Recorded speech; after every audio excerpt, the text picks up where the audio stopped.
Welcome to this week's episode of EThekwini News in 60 seconds. Chairperson of the Governance and Human Resources Committee, Councillor Nkosenhle Madlala, led a delegation participating in the 6th Africa-German Partnership Conference between Germany and Sub-Saharan African municipalities in Gießen, Germany, to strengthen cooperation between African cities and their German counterparts.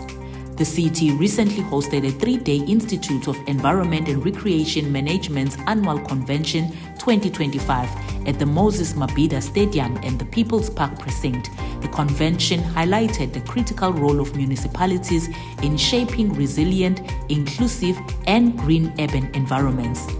A diverse group of local arts and craft small businesses have begun trading at the Galleria Heritage Pop-Up Market until 30 September as part of Heritage and Tourism Month activities.